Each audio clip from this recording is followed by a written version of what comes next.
In over 20 years of sharing her knowledge on how to live a balanced life while pursuing a spiritual path, Supreme Master Ching Hai often spoke of the teachings of past masters during her public lectures and international gatherings with our association members. Throughout the ages, compassionate, enlightened masters have urged people to surrender to the greater universal power by seeking the divine within, from which all other goodness and happiness follow.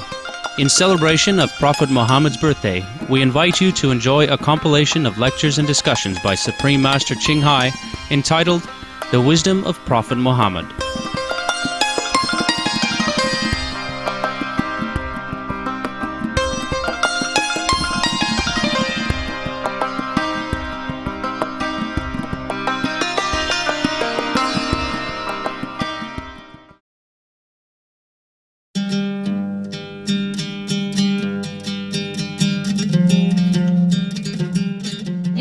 Prophet Muhammad always tell people to eat vegetarian. We can find the evidence everywhere in the Quran. He even tell his cousin not to eat it.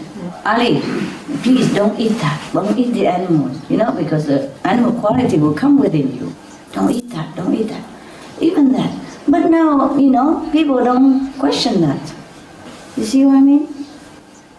So, it takes a really sincere mind to question the right and the wrong. You have to be a little smart and take a little time. No matter how busy you are, you have to take time to understand the teaching of the old prophets, of the old enlightened masters. Otherwise, we just follow. We don't know anything. And at the end of our life, although we were very, very devout Christian or devout Buddhist, and we truly wanted to know Buddha nature, and we truly want to be one with God, but we wasted all our human life doing nothing, finding nothing.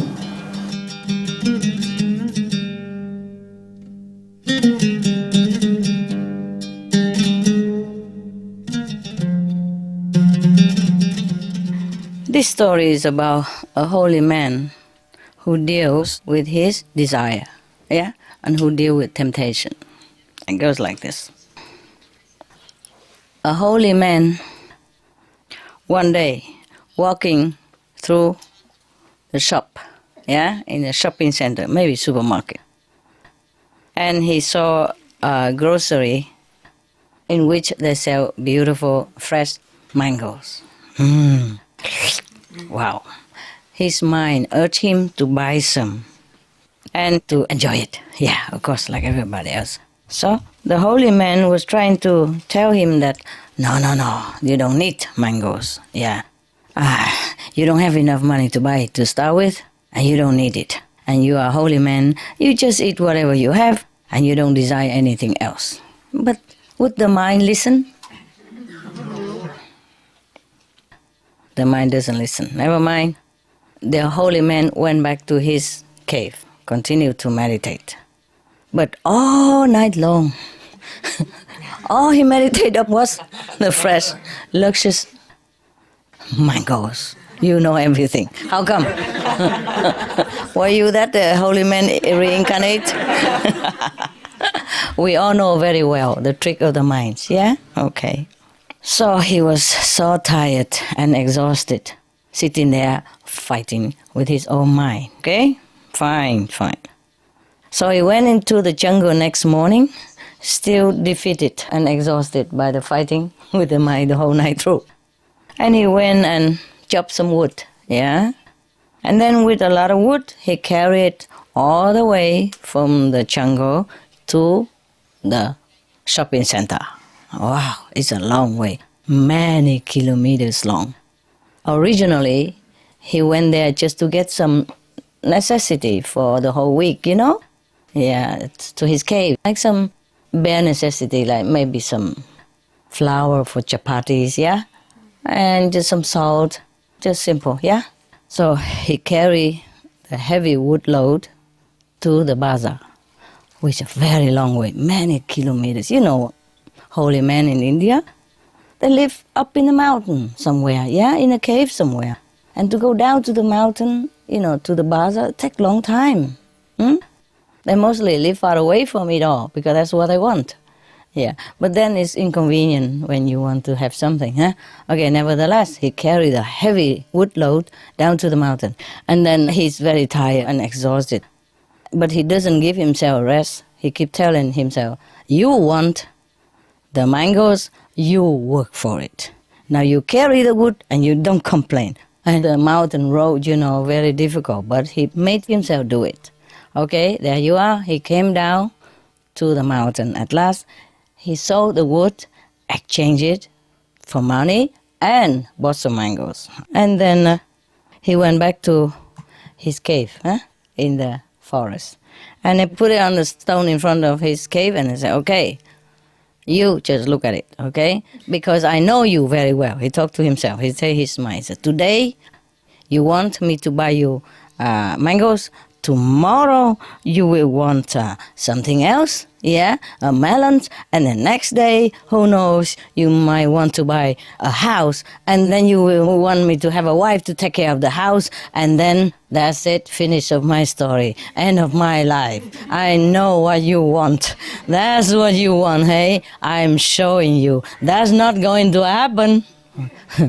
Okay. Because there come the wife and then the children, Yeah, and then the birthday, and then the death day, and then the marriage of the children, and then the grandchildren, and the marriage of the grandchildren, and forever. Never done. Never done. I will be then your slave. At the end of all this.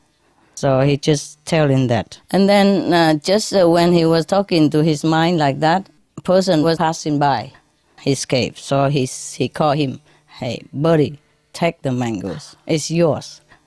So, of course, the traveler was, hot and thirsty. Oh, really? Are you sure, sir? Oh, yes. Oh, I'd be happy to take them all. He took them all. Yeah, even eating some of them in front of the holy man. Wow, poor holy man must be mouth-watering. Ah, poor guy. He worked so hard. He should have deserved it. At least he go and cut wood, no? But he doesn't want to do it again, huh? Suppose next day he want apple, and then he have to go cut wood again, and then just by the habit of following the desire of the mind, who knows where it leads him. There's another story about the prophet and the devotees. Okay. One time, when Prophet Muhammad was talking with a group of disciples, he asked every of them in turn what they possessed. What is their possession? What do they have? So one of the disciples by name Hazrat Umar replied to the Prophet, oh, Prophet, I have a wife and many children, camels, and so on and so forth. It took him a long time to list all of his possessions. Maybe camels and then coconut tree and palm trees and date trees and what else, house, hotel, room for rent, whatever, take a long time, okay. All of the others made similar replies until the turn of one disciple by name Hazrat Ali. He said to his master, oh master, oh sir, he spoke out, he declared his love for the Prophet. He said, my only possessions are God and you. Except for these two, I have nothing worth of mentioning. So the Prophet Muhammad was explaining his teachings through the answers of this disciple. He was well pleased, I guess, saying that worldly possessions count for very little. We have them for a short time only. They do not go with us to the world beyond. Attachment to them leads only to pain and suffering as we are born again and again to satisfy ourselves because of the desire for these, which had not been fulfilled during our lifetime. Because we have more, then we're more attached to them. And they give us comfort and, pleasure and stuff. And when we die, we wish we have not enjoyed all of them yet, And then maybe at that splitting moment, our soul left the body with the desire that we haven't enjoyed all our possession. And then that's how we come back to life. I mean physical life, again and again, transmigrate and suffer, yeah? So that's why the prophets say that possession only leads to suffering and transmigration. This is the lot of those who love the ways of the world. But those who love God and are always engaged in the contemplation of their beloved transcend this region of births and deaths. Well, the one who wrote this thinking, it's just a matter of understanding this simple truth. Is that simple? Yeah? Yes. Simple, but not simple to carry it out, huh? Yeah, I told you about the story of, what's the name of that? That square, that triangle stuff? Samosas, yes. I was addicted to samosas at that time. But you have to know, I had very little money at that time. And mostly I eat just chapatis and sometimes some cucumber. Yeah, chapati and peanut butter. Yeah, just to keep the body still alive. So, of course, when I pass by the samosa, wow. That is something out of that world. So most of the sages, they also prefer to live in a mountain and remote area because of that too, perhaps, yeah? What you don't see doesn't hurt you, right? Doesn't tempt you. It's truly like that.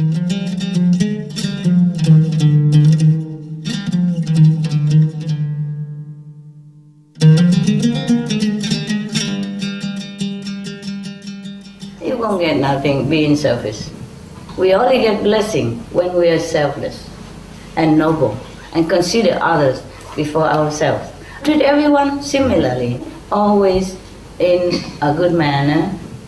Consideration, love, respect.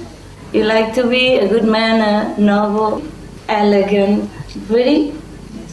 Beauty doesn't always come from the face or the body. Beauty from inside, there are two kinds of beauty.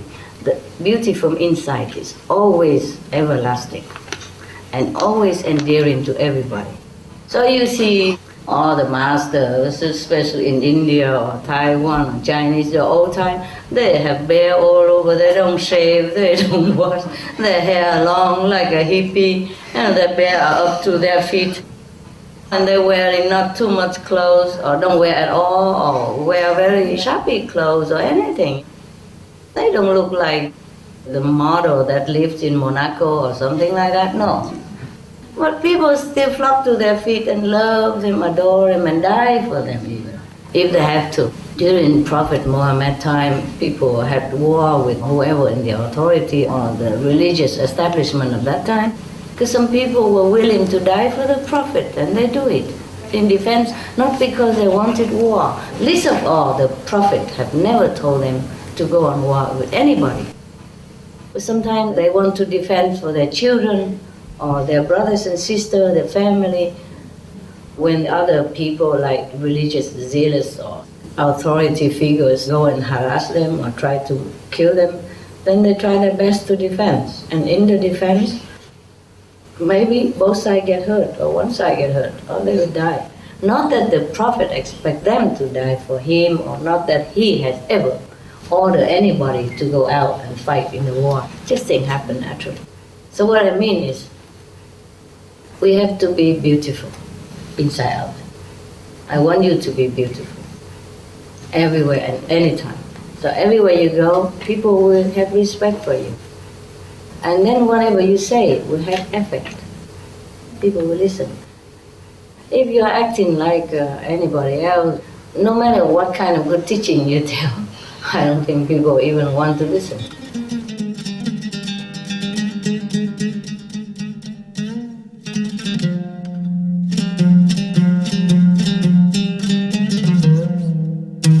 We could go to heaven, come back, go to heaven, come back.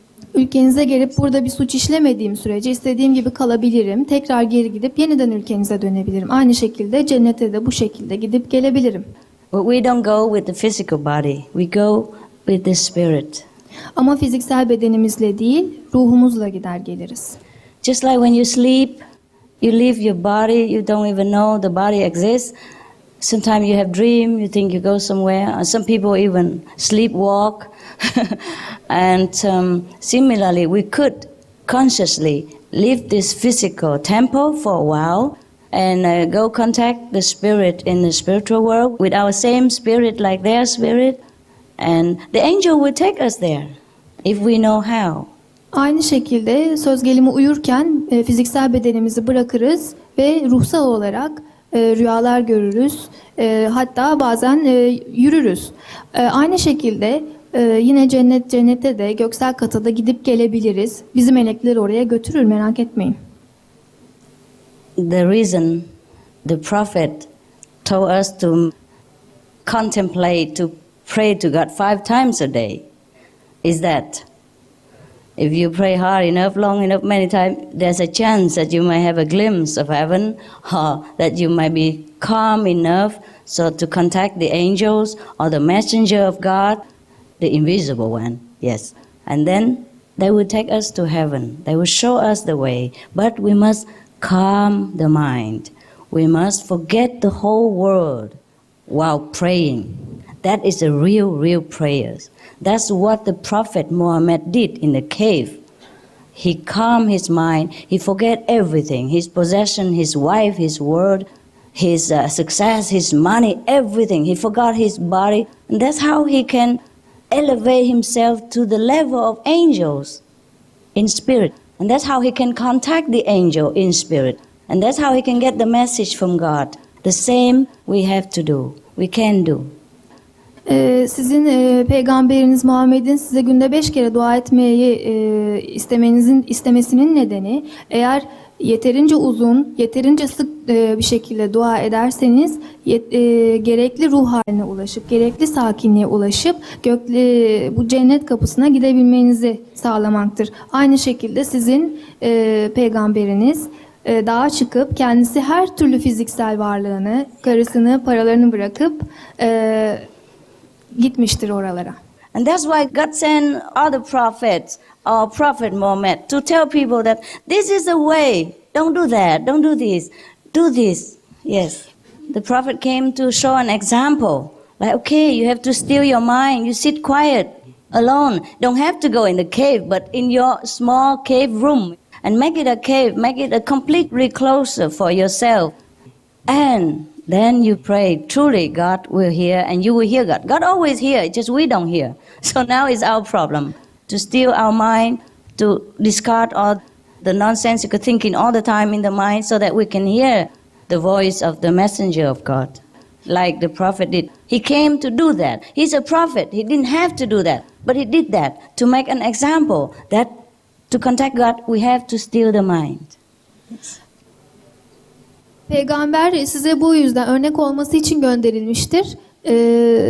Kendisi bir peygamberdi. Bunu yapması gerekmiyordu. Ama size örnek olsun diye yaptı. Siz de onun gibi bir mağaraya gitmeniz gerekmiyor. Odanıza gidip zihninizi dinlendirin ve ona ulaşmaya çalışın. Emin olun o sizi duyuyordur. Duymayan sizsiniz.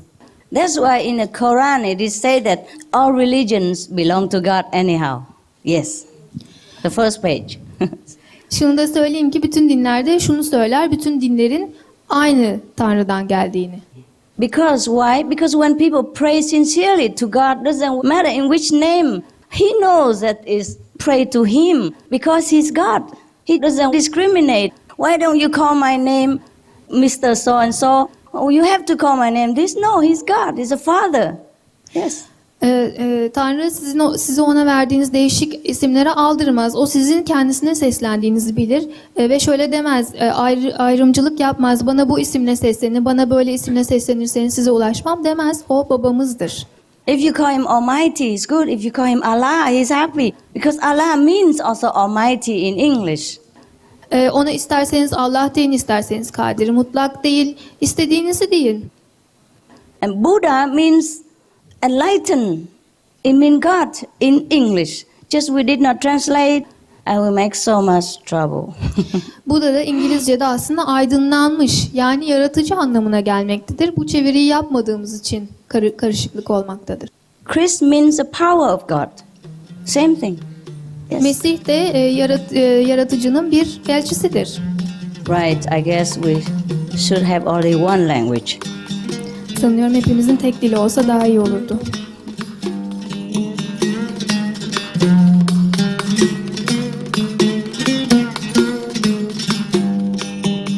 We thank you for your gentle presence on today's Between Master and Disciples.